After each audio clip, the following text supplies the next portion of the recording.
भगवान श्री राम ने जहां वनवास के दिन काटे थे, उस वन के रहस्य की कहानी आपको बता रहा हूं। विंध्याचल से लेकर गोदावरी तट तक फैला हुआ विशाल वन, जहां भगवान श्री राम ने वनवास का एक बड़ा समय व्यतीत किया, उसके बारे में बात करते हैं। आप इस वन को दंडकारण्य के नाम से जाना जाता है। इसका नाम दंडकारण्य कैसे हुआ, इसकी कथा वाल्मीकि रामायण में मिलती है। कथा में बताया गया है कि एक राजा ने अपने ही गुरु की कन्या से दुराचार किया। गुरु ने अपने शिष्य को ऐसा दंड दिया जिसका गवाह ये वन बन गया और ये अरण्य दंडकारण्य कहलाया। सतयुग में मनु के पुत्र महान राजा इक्ष्वाकु हुए। सूर्यवंश को जिन्होंने स्थापित किया, उन राजा के 100 पुत्र थे, जिनमें सबसे छोटा पुत्र मंद बुद्धि था। उसका आचरण धर्म संगत नहीं था, वो अपने पिता की बात नहीं मानता था, जिसकी वजह से पिताजी उससे रुष्ट रहते थे और इसी कारण से उनको लगता था कि ये पुत्र नहीं, एक दंड मुझे मिला है, इसलिए उसका नाम दंड रख दिया गया था।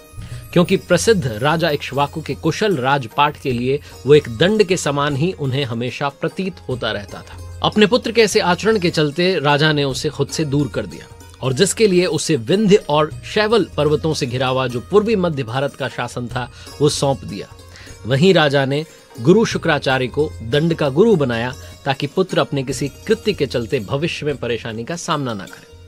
उसने अपने राज्य मधुमंता में जो गुरु शुक्राचार्य का आश्रम था, वहां जाकर के शास्त्रों का अध्ययन करने का निर्णय लिया और उस सुंदर आश्रम में गुरुजी की रूपवती कन्या अर्जा रहा करती थी।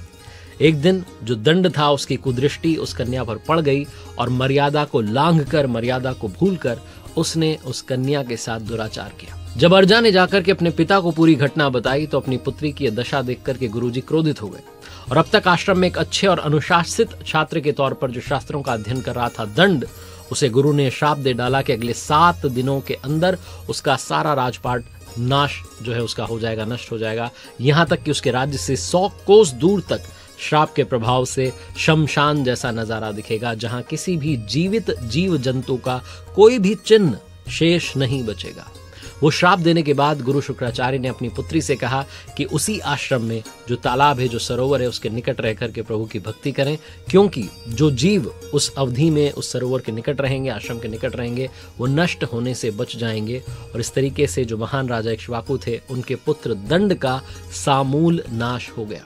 जिस राज्य में कभी सुख संपन्नता की धारा थी, वहां 7 दिनों के बाद शमशान जैसा सन्नाटा पसर गया और कुछ समय के पश्चात कहा जाता है कि एक ऐसा जंगल उत्पन्न हुआ जिसके भीतर सूर्य की किरणें भी प्रवेश नहीं कर पाती थीं।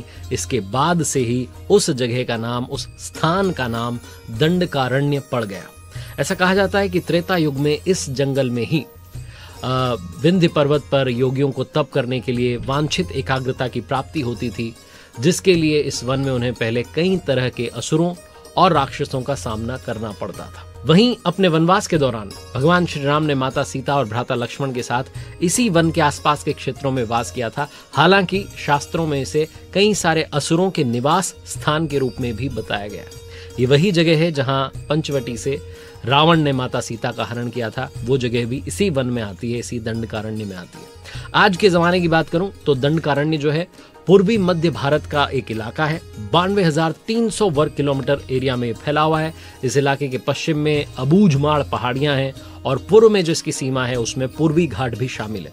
दंडकारण्य में हमारे देश के छत्तीसगढ़, ओडिशा और आंध्र प्रदेश राज्यों के हिस्से शामिल हैं और इसका जो विस्तार है वो उत्तर से दक्षिण तक करीब 320 किलोमीटर और ईस्ट से वेस्ट तक लगभग 480 किलोमीटर है। छत्तीसगढ़ सरकार ने इस दंडकारण्य को राम वन गमन पथ का हिस्सा बनाया है। राम वन गमन पथ जो है राज्य और केंद्र सरकारों की एक पहल है, जिसके अंतर्गत पूरे देश में 248 ऐसे स्थानों को शामिल किया गया है जहां भगवान श्री राम ने 14 वर्ष का लंबा वनवास व्यतीत किया था। इन सारे 248 स्थानों को धार्मिक पर्यटन स्थलों का दर्जा दिया गया है और इनको संवारा जा रहा है, इनका विकास किया जा रहा है। तो ये थी कथा दंडकारण्य की। कथाएं